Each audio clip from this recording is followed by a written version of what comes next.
That little handbook, if you will, is $1 million book. It has produced noticeably over $1 million. That's how the book came to be written. And it's a very, very, as you know, it's a very slender piece. I've always written very tightly, I think, very compressed style. And I think it's kind of interesting because some people don't know anything about the book, or they might glance at it and not take it seriously. We tend to think of success as a very incremental process. And I became drawn to this idea that achievement does not have to be that incremental. Take this step, okay, now the next logical step, now the next. There were people and there were organizations, major organizations, that were making quantum leaps. They were skipping several rungs on that ladder. And I began to watch that and study that. And that's how I came to write U Squared. It's about breakthrough change. It actually, I guess the U Squared message works for anyone in terms of kind of goal achievement. Kind of an interesting story. It just kind of bubbled up. The book did. I was vice president of a psychological consulting firm in Chicago at the time. And one of the main revenue flows for the firm was management and executive assessments. And we had just top flight clients. I mean, like Pfizer and Motorola and Parker Pen, City of Chicago, Playboy. I mean, it was just a killer client list. And so I evaluated hundreds of top-level executives that were being considered for a new hire position or maybe a promotion. And I was kind of struck as the years went by, as they're a little over 2 years, by how you could take a couple of people that seemed to be very equivalent in terms of their academic credentials, how they would test out in terms of intellectual capacities, looks, personality. You couldn't see anything that should be any kind of significant dividing line. But you would find a person who was making 4 times what another person was. And that contrast, I was struck by that. Many, many people that write and speak about personal achievement and success and so forth. And my background is different from most of those because my background is professional psychology. I come from the academic discipline of getting a PhD in psychology. And so in writing the book, it was with a deep respect for the fact that, okay, how are human beings made? How do people function as individuals and as organizations? And that large corporations have basically been my research lab. You can look at the Fortune 1000 list of companies, and about 97% of those have used my company in some way, either in our consulting or our training programs or our publications. So that has been my test bed. And in many of these instances, it's fascinating to watch because change is forced on individuals. Like in a merger, bang, all of a sudden they're dealing with a far, far bigger set of demands. So anyway, there is that experience and kind of knowledge base that comes out of professional psychology, being a licensed psychologist in Illinois and Texas, and also knowing the corporate world and spending 4 decades working with those people as they go through just major upheaval, major change.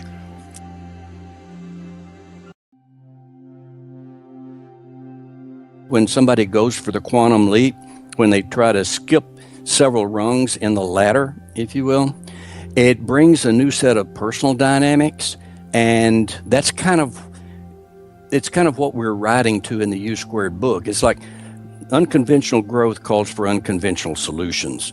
And I think the U Squared message is unconventional in some very significant ways. And yet it is amazingly simple strategy if you will, for growth.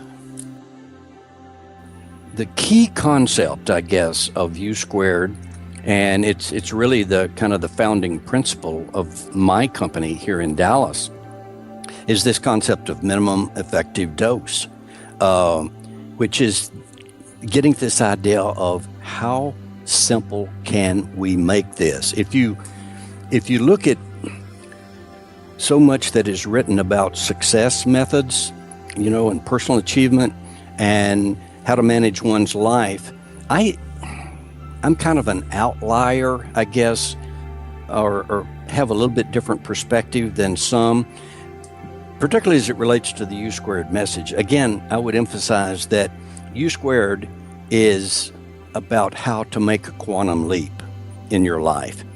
So it's not about, it doesn't go out there and address, okay, you need to set goals in all 5 major facets of your life, for example, like a financial goal, a physical goal, a spiritual goal, family goal, and so on. It's really quite different from that. It's about singularity. It's about focus. It's about minimizing what your particular driving ambition is at that point in time and how to make that amazing leap in performance.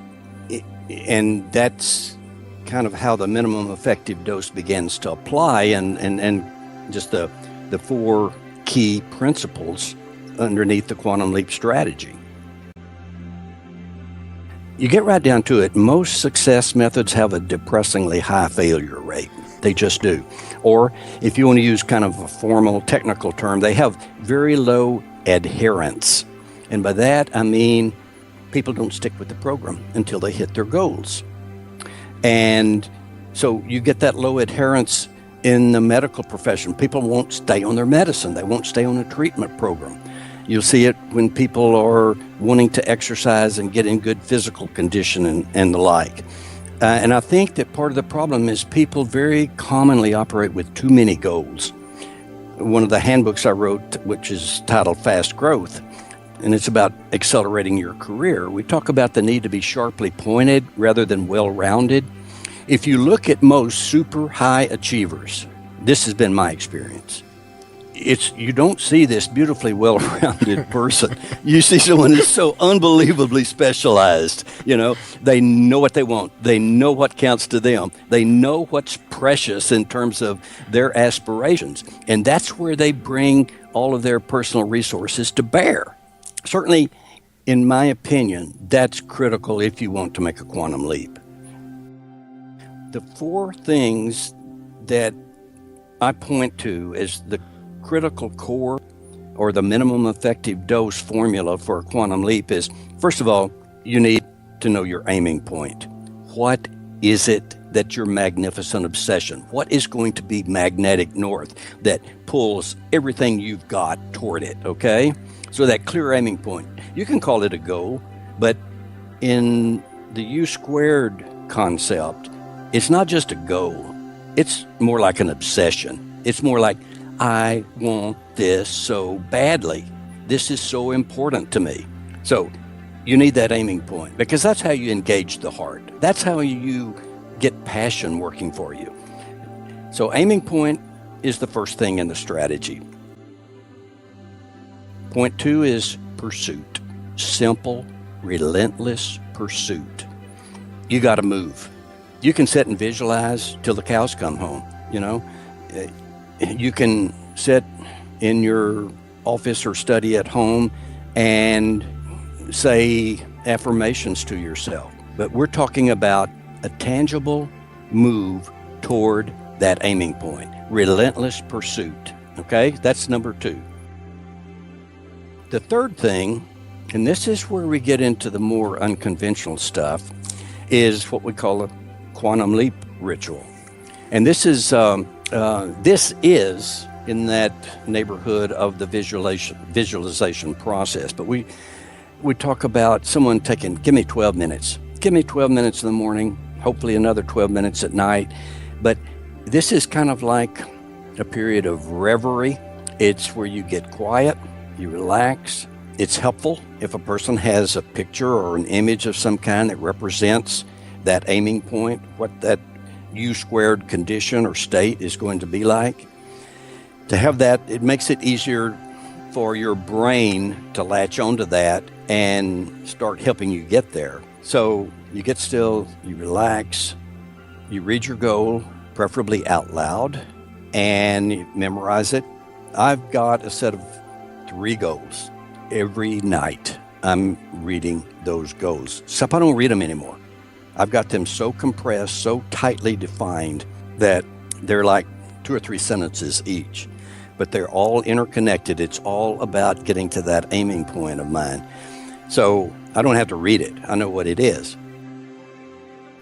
As you say the goal to yourself or read the goal, if you just run your finger around the edge, outline that image of the goal. Why do this? It's a behavioral science principle that I'm bringing to bear that I think brings real strength. It just makes it more physical. It makes it, you get engaged more, and it becomes a little bit more real. Anyway, and then the final step of this little quantum leap ritual process is after then you just sit, you can have your eyes closed, I don't care. It's just kind of a state of reverie, and you're not working.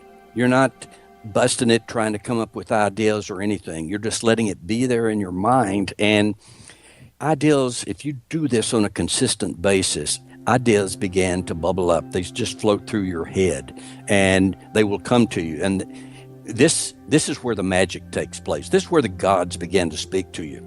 And the irony is, people will not do this. They screw themselves up. It seems trivial. It seems like a waste of time. They don't feel like they're accomplishing anything, and they blow it off. And I just can't tell people how important that is, to do that and make it a habit. Then the final step is jot down any idea or next step or just a creative thought that might pass through your mind during this reverie process that's going on. So that's the quantum leap ritual.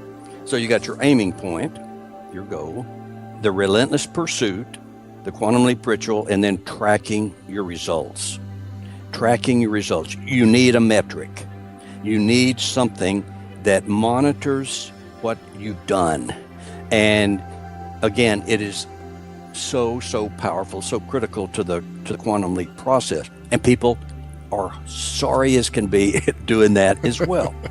But anyway, that is it. Now, it sounds so simple. People won't do it. But you need to rely on very few variables. You need to keep it small, keep it simple. But quantum leap moves, that relentless pursuit, it needs to be simple. It needs to be trackable. And as I say in the handbook, quantum leap it's not about trying harder. It's actually about trying easier and trying differently. Once you've selected the bare minimum to get started, well, get started. The quantum leap ritual, that simple little process, and people call it different things. That's just what I happen to call it. It's where the magic happens. That's where the gods began to speak. And it's the kind of thing that keeps your brain programmed.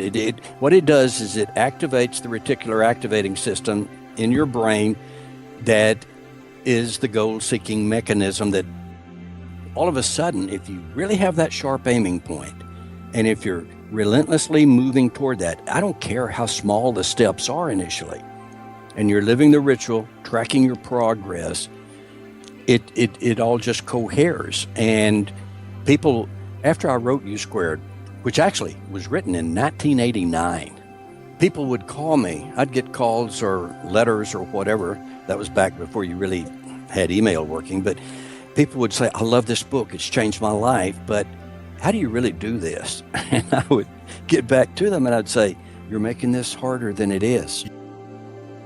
And people bog down in the planning. They think they've got to plan this thing. You don't. If you got your aiming point, and you will move relentlessly toward that and give your mind that reverie space and track your progress. It's that simple. Now, the U Squared handbook, although it's extremely tight message, it gets into the logic behind this and the importance of it being a goal that really matters to you, and that it's your goal. It's not your wife's or husband's goal for you. It's not your boss's goal for you. It's something that comes from so deep inside you, it ain't going to leave.